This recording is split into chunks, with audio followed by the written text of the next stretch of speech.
Bangladesh, a country where 90% of the people are Muslim. A country filled with Islamic history and heritage.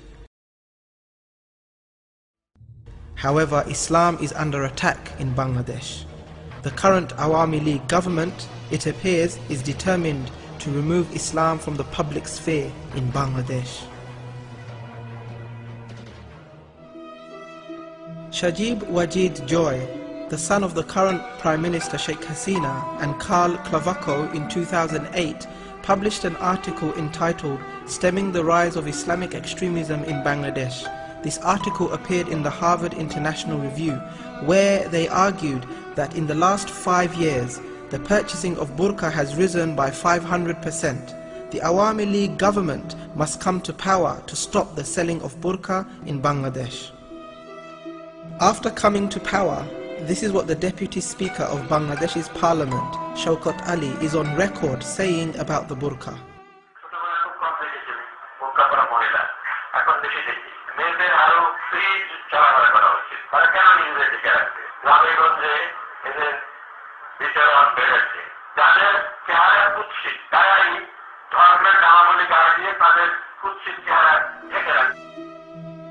Such words from a senior government figure displays Awami League government's hatred against women who, out of modesty and a desire to please Allah subhanahu wa ta'ala, choose to wear the burqa. Increasingly, women who, due to Islamic conviction, have chosen to wear the burqa in the public domain are coming under pressure from places of work and education to abandon this religious obligation. Ma'am উনি বলছেন যে আমরা যদি nursing ভালোমতো করি, মানুষের সেবা করি, তাহলে আমাদের নামাজের দরকার হবে না। নামাজ কে দেখে, কিন্তু নার্সিং সবাই দেখবে। আমাদের শুধুমাত্র একটা নামাজ ঘর, সেখানে সকল মুসলিম মেয়েরা নামাজ পড়তে পারে, সেটার জন্যই ওদের এত সমস্যা, সেটাও বন্ধ করে দিতে। The most recent attacks on Muslim women occurred when 20 students observing the Islamic burqa belonging to various educational institutions were arrested for no apparent reason.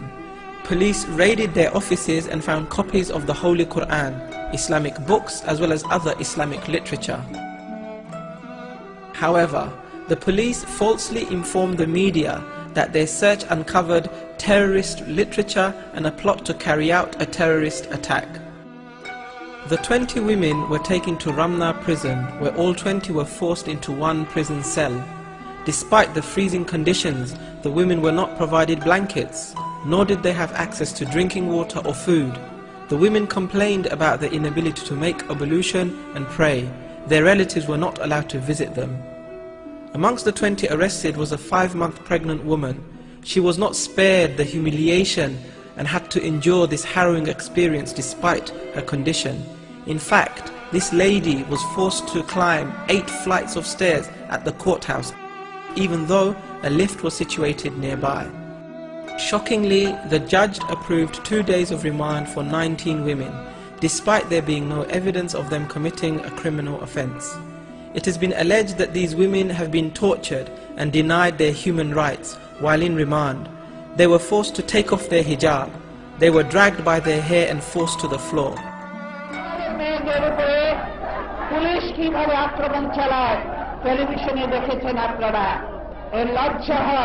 যে আমরা কোন দেশে বাস করছি, দেশের প্রধানমন্ত্রী মহিলা, অথচ এই মহিলাদের উপর কিভাবে নির্যাতন হয়। কয়েকদিন আগে দেখেছেন কতজন মহিলাকে ধরে নিয়ে গেল, প্রাপ্তবয়স্ক 16 জন মহিলাকে, প্রাপ্তবয়স্ক মহিলা, তাদেরকে ধরে নিয়ে গেল। ধরে নিয়ে যে শুধু ক্ষান্ত হয় নাই, তাদেরকে রিমান্ডে নিয়েছে, তাদেরকে অত্যাচার চালাচ্ছে। আমার দেশের মানুষ আমার মায়েদের উপরে এইরকম নির্যাতন করছে, এই জন্য কি আমার পিতামহ প্রাণ দিয়েছিলেন মুক্তিযুদ্ধে? এই জন্য কি আমার পিতা মুক্তিযুদ্ধ করে একটি দেশ স্বাধীন করেছিলেন? This unjustified arrest of Muslim women saw the women's rights movement and various other human rights organizations call a protest meeting at the National Press Club.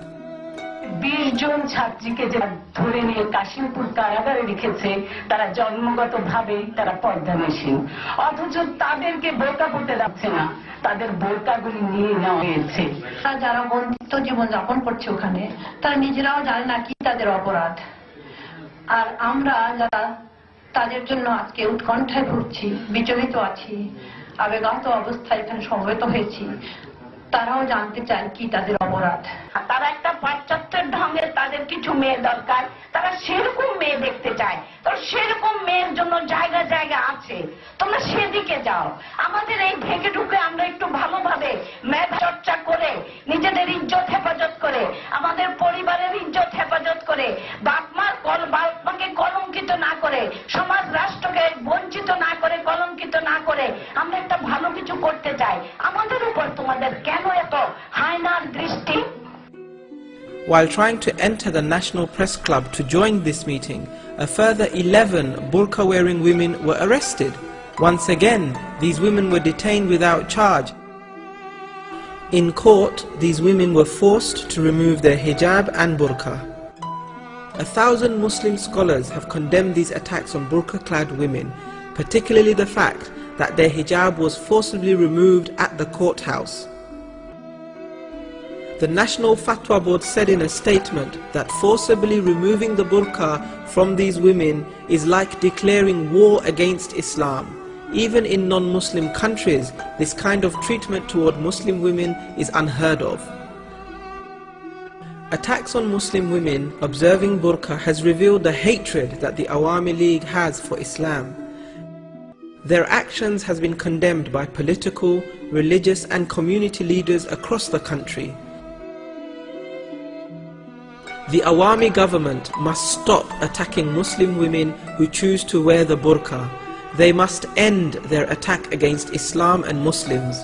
All those who love Bangladesh must rise in opposition to their current policies. May Allah subhanahu wa ta'ala remove oppression and injustice from our beloved country and enable its people to establish Islam in all aspects of their lives.